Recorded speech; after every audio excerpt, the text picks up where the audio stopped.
I'm Dr. Rajpal, and I welcome you to this must-watch video on crisis in Afghanistan.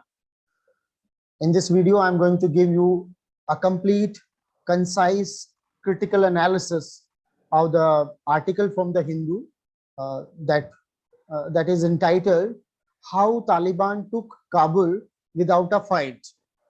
कि बिना युद्ध किए ही किस प्रकार से काबुल पर अपनी तानाशाही को काबिज किया है तालिबान ने, उस न्यूज का एनालिसिस इस वीडियो में मैं आपसे सरल, संक्षिप्त, सटीक एवं सार्थक तरीके से सिलसिलेवार पेश करने वाला हूं। और जैसा कि आप सभी को विदित है, जो रेगुलर इस चैनल पे बने हुए हैं, that I am giving you the news analysis, editorial analysis with complete vocabulary consisting the crucial compositions along with the synonyms of the words. So in this video, that portion would be towards the end of it. So those of you who are specifically watching all these videos for your linguistic enhancement, kindly tune into this must watch video towards its end so that you can have the vocabulary section. So पूरा घटनाक्रम Kabul, particularly Afghanistan, fell like a proverbial house of cards. So ऐसा एकदम से क्या हुआ कि जहां पर अमेरिकन इंटेलिजेंसिया ये प्रेडिक्ट कर रहा था कि अमेरिका के वहां से विड्रॉ करने के करीब 6 महीने बाद, 1 साल बाद काबुल पर तालिबान की तानाशाही काबिज होगी। उसके बाद उनके जो एनालिसिस हैं वो 3 मंथ्स तक आए और पिछले I mean on 7th of August they predicted and they shared the report of the intelligentsia that Taliban may take over Kabul within next 90 days.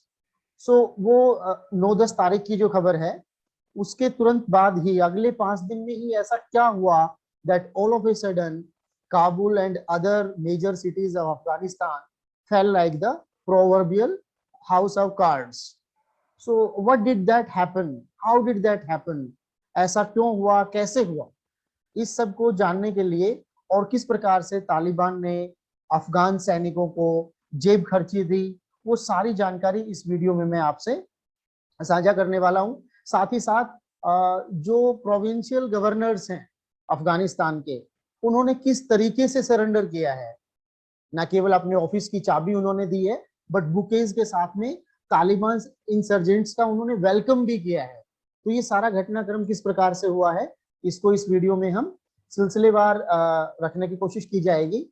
सो सबसे पहले I would like to start with the observation that is made by the writer of this article that US seem to have concluded long ago that the battle in Afghanistan is completely lost. America ने बहुत पहले ही conclude कर लिया था कि अफगानिस्तान के अंदर उनकी जो लड़ाई है उसको वो लगभग खो चुके हैं, हार चुके हैं। And now it was giving a moral booster to the Talibans that they are going to take over Kabul and other major cities of Afghanistan. So the road to their final victory started from the agreement that they signed with the US in February 2020. Taliban का जो जीत का जो रास्ता है उसकी शुरुआत फरवरी 2020 में हुई। तब अफगान गवर्नमेंट को बाईपास करते हुए Trump administration signed an agreement with the Taliban leaders and the agreement was that the US was ready to withdraw only on one condition, and that condition was that the soil of Afghanistan would not be used for operating terrorist activities by the Talibans. That was a simple condition and they accepted it, and finally all the things were in offing. Otherwise ऐसा हो ही नहीं सकता कि एक side में America is withdrawing from Afghanistan and in a very smallest slice of time that was only I would say 5-7 days Talibans manage to take over Kabul. So ये घटनाक्रम पहले से ही चल रहा है और पर्टिकुलरली इसके जो इंडिकेटर्स हैं वो फरवरी 2020 से आते हैं। उसके बाद में जिस प्रकार से ये जो अफगान गवर्नमेंट को बाईपास करके ये एग्रीमेंट किया, इससे इसका जो सबसे बड़ा साइकोलॉजिकल इम्पैक्ट रहा वो ये रहा that it bolstered up the confidence of Taliban, or Taliban had a sense of victory, and on the contrary, it demoralized indeed the Afghan troops. Afghan troops को डिमोरलाइज किया इस फैसले ने। साथ ही साथ तालिबान को एक सेंस ऑफ विक्ट्री करीब करीब 1-1.25 साल पहले ही महसूस हुई, और that factor work very well for Taliban and very badly for the Afghans. So सबसे बड़ी जो चीज थी जो तालिबान के लिए खतरा थी, that was US air power. And once that this agreement was signed, happened this that America drastically reduced its air strikes, and as a result, as a positive response, the Talibans stopped attacking American troops. So America ने जिस प्रकार से drastically अपनी air strikes को कम किया फरवरी 2020 की इस समझौते को साइन करने के बाद, उसी प्रकार से एज अ रिस्पॉन्स तालिबान ने जो अमेरिकन ट्रूप्स हैं उन पे अटैक करना बंद कर दिया। उसके बाद में एक ऐसा कारण जिसने ताश के पत्तों की तरह से काबुल को और अफगानिस्तान को गिरा दिया, उसमें घानी फैक्टर है। सो व्हाट इज दिस घानी फैक्टर? सी द घानी एडमिनिस्ट्रेशन वाज इंटरनली डिवाइडेड। घानी एडमिनिस्ट्रेशन आंतरिक रूप से खोखला था, और ये जो खोखलापन है, the hollowness of this Ghani administration came to surface in two elections, two presidential elections way back in 2014 and 2019, and at both the occasions America had to intervene and had to stitch a unity government. दोनों ही elections में, दोनों presidential elections 2014 और 2019 में America को intervene करते हुए एक unity government बनाई, और उस गवर्नमेंट में भी जो सबसे बड़े घानी के मेन राइवल थे अब्दुल्ला और दूसरे क्लैंस से जो लीडर्स थे, उन सभी को एक पैचअप करके उसमें डाला गया। बट साथ ही साथ इट वाज ऑब्जर्व्ड दैट घानी particularly according to both his friends and critics, so Ghani was impulsive and isolated. घानी अपने आप में इम्पल्सिव था, बहुत जज्बाती भी और आइसोलेटेड भी। He projected himself as the rightful Pashtun leader of Afghanistan, और जिस प्रकार से घानी ने अपने आप को पुश्तून लीडर के रूप में प्रोजेक्ट किया, आइसोलेटेड पुश्तून लीडर के रूप में अपने आप को प्रोजेक्ट किया, सो उससे क्या हुआ कि जो नॉर्दर्न अलायंस था जिसने 1990s में सबसे ज्यादा रेजिस्टेंस तालिबान का किया था, वो लोग भी अब ओपनली घानी एडमिनिस्ट्रेशन को ओपनली पब्लिकली चैलेंज करने लगे, क्योंकि जिस प्रकार से इन्होंने अपने आप को प्योर एक आइसोलेटेड और पास्तून लीडर के रूप में प्रोजेक्ट किया, सो बाकी दूसरे क्लैंस के जो लीडर्स थे, they got offended, they felt excluded, and this culminated in a strong resistance from within. So that's why Ghani administration was internally divided. उसके बाद में एक बड़ा फैक्टर रहा, वो था अट्टा महमूद नूर का, जो कि तजिक स्ट्रॉन्गमैन के रूप में नॉर्थ पार्ट में जाना जाता था, and he publicly challenged the government, and subsequently he was sacked as the governor of Balak province by Mr. Ghani way back in January 2018. So अट्टा मोहम्मद नूर को जनवरी 2018 में घानी ने गवर्नर के पद से भी हटा दिया था। तो ये सारा जो रेजिस्टेंस फ्रॉम विद इन था, it was boiling up, and now it boiled up to such an extent that it blasted the jar. So these are the things which ultimately resulted or culminated in a big flop show of a World Bank economist, that was Ghani, President Ghani of Afghanistan. So उसके अलावा अब जिस प्रकार की ये internal divide था, तो इस पूरे प्रकरण में तालिबान को एक चीज करने की जरूरत थी, और वो थी टू पुश फ्रॉम आउटसाइड। बाहर से बस एक धक्का लगाने की जरूरत थी, क्योंकि अंदर से पूरा सिस्टम खोखला हो चुका था।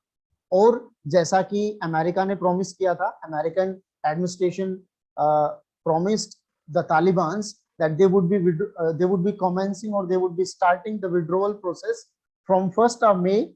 So अब इस सेंस में जो सारी कॉन्फेडरेशंस थी, जो सारी स्टेट्स थी अफगानिस्तान की, those were glued with American presence, like a loose confederation, and that in that loose confederation, every state was a different faith doom. So वो एक faith doom थी, और इस सब के अंदर लंबे समय तक सारी स्टेट्स को इकट्ठा रख पाना बड़ा चैलेंजिंग था, और इसी वजह से ये सब मैनेज नहीं हो पाया। उसके बाद में जो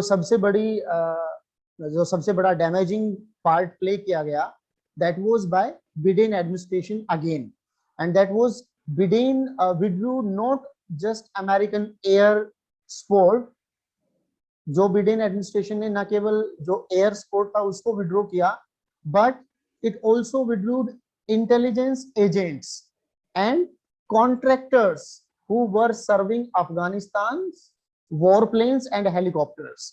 अफगानिस्तान के जो वॉर प्लेन्स और हेलीकॉप्टर्स को मेंटेन करने का, उनको सर्व करने का जो कॉन्ट्रैक्टर्स थे, उनको भी बिडेन एडमिनिस्ट्रेशन ने वहां से हटा लिया, और इसी वजह से जो साइकोलॉजिकल और पॉलिटिकल इम्पैक्ट था वो अफगानिस्तान के लिए एक सबसे बड़ा नेगेटिव फैक्टर रहा, और वही नेगेटिव फैक्टर तालिबान के लिए एक पॉजिटिव फैक्टर रहा।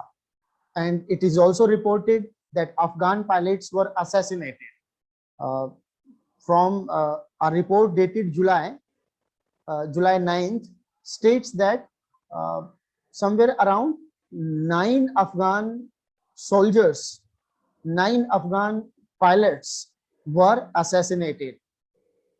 9 जुलाई के जो रिपोर्ट है उसके हिसाब से अफगान पायलट्स को असैसिनेट किया गया, उनका मर्डर किया गया, और इन सब ओवर स्ट्रेस्ड और रिसोर्स लिमिटेड जो एयरफोर्स थी दैट वाज अंडर प्रेशर, और उसी वजह से शायद डिफेंसिव मैकेनिज्म के मोड पर आने के लायक ही अफगान सिक्योरिटी फोर्सेस नहीं हो पाए।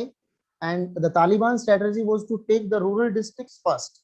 जो स्ट्रेटजी थी तालिबान की वो ये थी कि पहले रूरल एरिया को अपने कब्जे में किया जाए, और उसके बाद एक एक करके सिटीज को सीज किया जाए, और सिटीज को सीज करने के बाद में काबुल को घेरा जाए। सो अब जिस प्रकार से सारे रूरल एरियाज में तालिबान की तानाशाही काबिज हो चुकी थी, तो अब इस तालिबान सी में Kabul was only one small island that was being encircled by the Taliban insurgents, and ultimately the president of Afghanistan had to flee to some foreign land. So the Taliban allowed the government troops to walk away if they surrendered with their equipments. दूसरा, Taliban government ने क्या किया, तालिबान ने government troops को allow किया कि अगर वो सरेंडर करते हैं सो दे कैन वॉक अवे, वो दूर जा सकते हैं। If they surrendered with their equipments, अगर वो अपने इक्विपमेंट्स के साथ में सरेंडर कर देते हैं सो दे में वॉक अवे, उनको मारा नहीं जाएगा। अब इस प्रकार की स्थिति में in some cases according to a report in the Wall Street Journal, surrendered soldiers unpaid for months were even given pocket money by the Taliban. जो वॉल स्ट्रीट जर्नल है उसकी रिपोर्ट के आधार पर यह माना गया है कि जो अफगान सैनिक थे जिन्होंने सरेंडर किया और जिनको महीनों से तनख्वाह नहीं मिली थी, उनको तालिबान ने जेब खर्ची यानी पॉकेट मनी भी दी।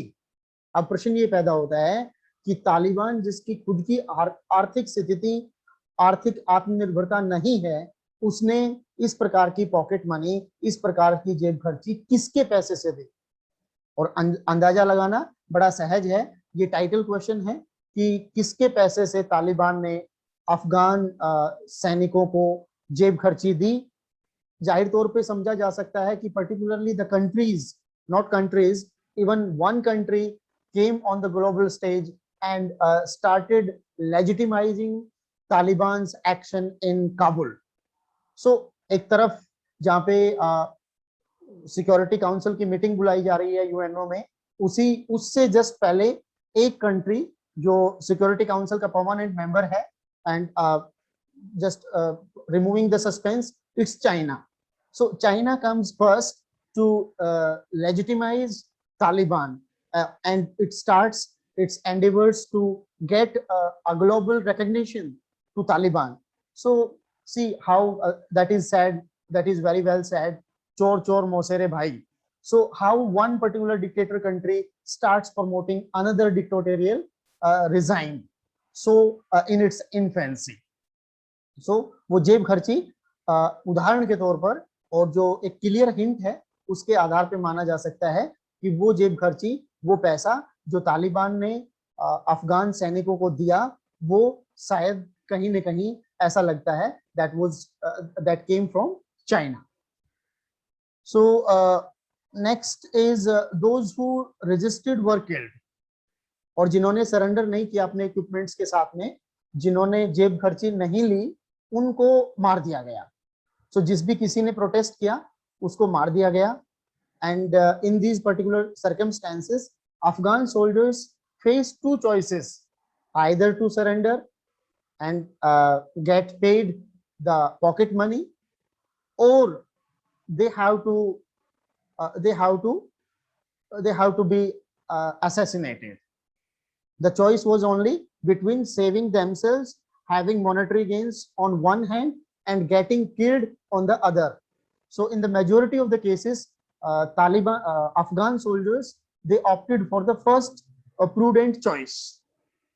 So now the thing is this, that in Ghazni, the provincial governor, Ghazni के provincial governor ने he handed the keys to his office to a Taliban commander along with flowers. Ghazni के provincial governor ने तालिबान के commander को अपने हाथ से अपने ऑफिस की चाबी थमाई और साथ ही साथ गुलदस्ते के साथ उनका स्वागत किया. And in return the governor was escorted out of his office by the Taliban. So बदले में तालिबान के लोगों ने भी उनकी पूरी जो एक रीति रिवाज से उनको सम्मान देते हुए, एस्कॉर्ट करते हुए उनके ऑफिस से बाहर उनको भेजा.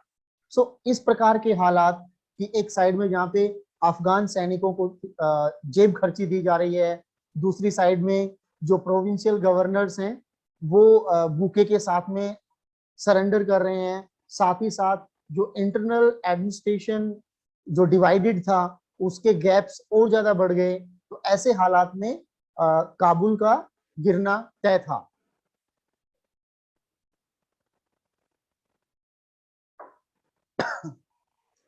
So in several cities they overran prisons and recruited prisoners to the ranks.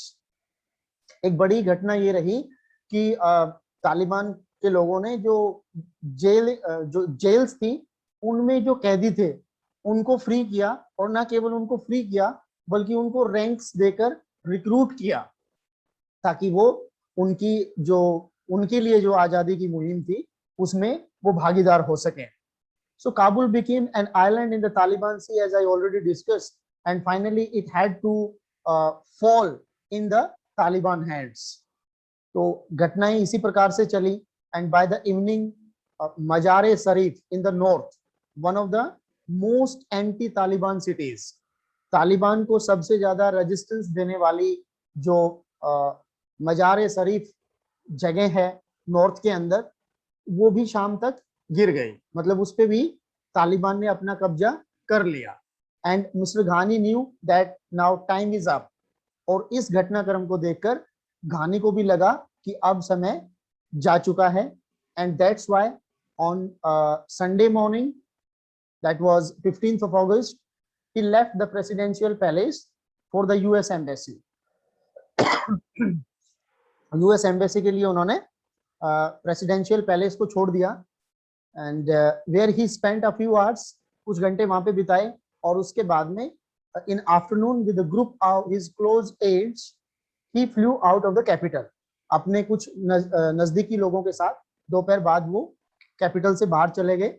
And by the night, by the nightfall, the Taliban were in Arg e Sahi, that is citadel of the king. अर्ग ए शाही जो सिटिडल of king है उसमें उन्होंने अपना कब्जा कर लिया रात होते होते। And this way presidential place built by the 19th century Amir Abdul Rahman Khan वो अब तालिबान का हो गया। तो ये कहानी रही, संपूर्ण कहानी रही, जिसको मैंने अपनी तरफ से संक्षिप्त, सटीक एवं सार्थक वे में आपसे शेयर किया कि किस प्रकार से काबुल पर तालिबान ने बिना युद्ध किए अपनी तानाशाही को काबिज किया। And now I would be taking up the vocabulary portion of the same article, that is how Taliban took over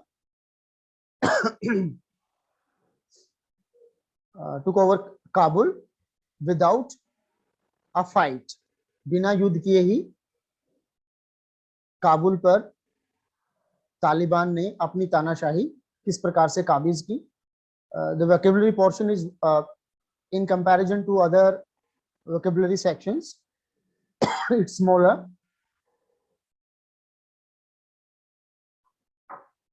It is the first word is refurbish, and it means to clean and decorate a room, building, etc. in order to make it more attractive, more useful, etc. किसी जगह को, किसी कमरे को decorate करना, उसको साफ करना, and it means renovate, revamp and renew. Mercurial, often changing or reacting in a way that is unexpected.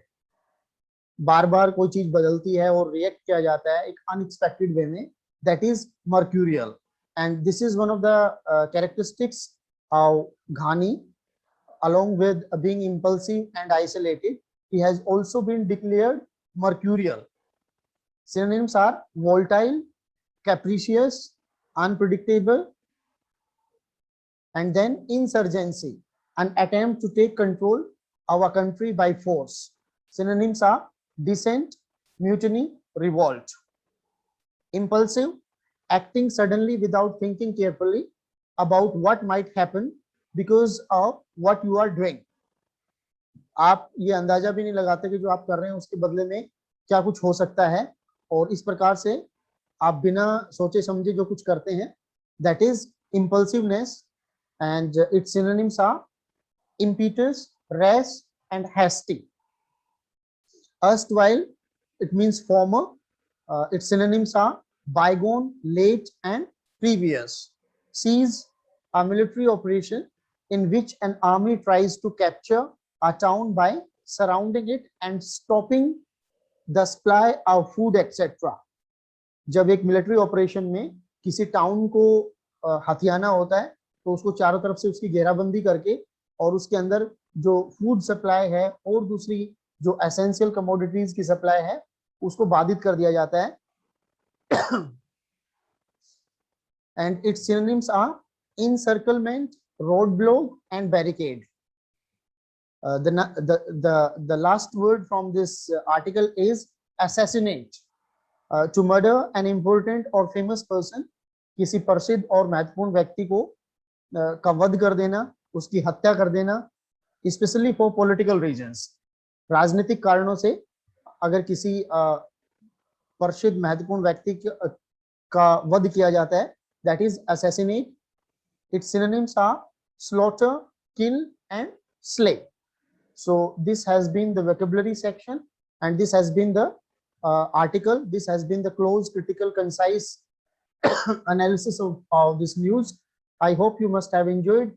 And if you have enjoyed, I think the video deserves your cooperation, your support in form of a like, comment, and subscription. If you have not subscribed the channel, kindly do subscribe and uh, be a promoter of Tech. That is one of the best online platforms for editorial analysis. Thanks for watching this video. Thank you so much.